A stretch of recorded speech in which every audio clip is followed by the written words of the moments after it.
అండి, దేవుని యొక్క మందిరంలోనికి ఆ ప్రత్యక్ష గుడారపు యొక్క గంగాళము దగ్గరికి ఒక వ్యక్తి వెళ్ళి తన ప్రతిరూపం చూడాలి అంటే ఆ అర్థం ఎవరిదంట? సేవింపవచ్చిన సేవకురాలు. దీనికి స్తోత్రం కలుగును గాక. మందిరానికి రాగానే మొదట ఆ విశ్వాసి పాస్టర్ గారు ఎలాగున్నారు అని చూస్తారు. ఈ రోజులో సోషల్ మీడియాలో చూసినట్లయితే, బాగా వినండి, సోషల్ మీడియాలో చూసినట్లయితే ఆత్మ సంబంధమైన దైవజనురాలు తగ్గిపోయారు. హల్లెలూయా. ఆత్మ సంబంధమైన దేవుని సేవకురాలు తగ్గిపోయారు. ప్రభువుని భక్తితో ఆరాధించే దైవ సేవకురాలు తగ్గిపోయారు. ఎలాగున్నారయ్య అంటే జుట్టు ఎర్రబోసుకుంటున్నారు, ఐబ్రో చేస్తున్నారు, లిప్టిక్లు వేస్తున్నారు. ప్రజలో ఎవరిల్లు? సేవింపవచ్చిన సేవకురాలు. ఇప్పుడు చాలా మంది అంటున్నారు వారిని చూసి వారి వలె మారుతున్నారు, కానీ ఆత్మ సంబంధమైన దైవ సేవకురాలు వైపు చూడట్లేదు. హల్లెలూయా. అర్థమవుతుందని చెప్పిన మాట. సేవింపవచ్చిన సేవకురాలు దగ్గరికి ఎవరు వెళ్తారు తెలుసా? ఆ మందిరానికి వెళ్తే ఆ పాస్టర్ గారు ఉంటారు, ఆ పాస్టర్ గారు ఉంటారు, మా కొరకు ప్రార్థన చేస్తారు, మా కొరకు కన్నీరు కారుస్తారు.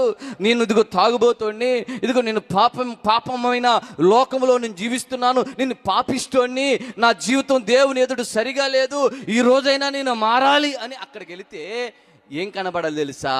ఆ వ్యక్తి అద్దంలాగా కనబడాలి. హల్లెలూయా. ఆ మందిరం అద్దమలాగా కనబడాలి. హల్లెలూయా. ఆ సేవకురాళ్ళు అద్దమలాగా కనబడాలి. అక్కడికి వెళ్ళి చూడగానే వీరు ఏంటో వారికి అర్థమైపోవాలి. అర్థమవుతుంది చెప్పిన మాట? అర్థమైంది? అర్థం కాలేదా? ఇప్పుడు చాలామంది ఆత్మ సంబంధమైన బోధ తగ్గిపోయిందండి. ఒకళ్ళు అంటారు పలానా వాళ్ళు అన్నీ పెట్టుకుంటున్నారు కదా, తప్పే ఉంది, లోకంలో అవన్నీ క్యాజువల్. భక్తులు పూర్వకాలంలో పరిశుద్ధులు అది మనకు నేర్పించాల.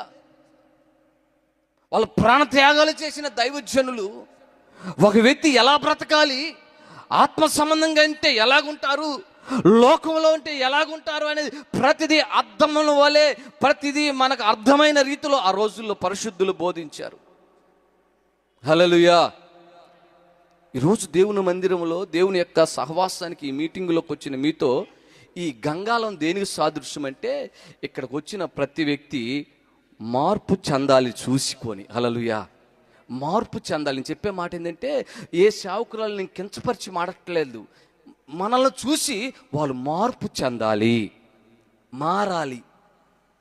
అద్దం దగ్గరికి రాగానే అయ్యో నా బ్రతుకు ఎలాగుంది ఏంటి, నేను ఇప్పుడు వరకు తాగుబోతుండే, ఇప్పుడు వరకు నేను దొంగోడిని,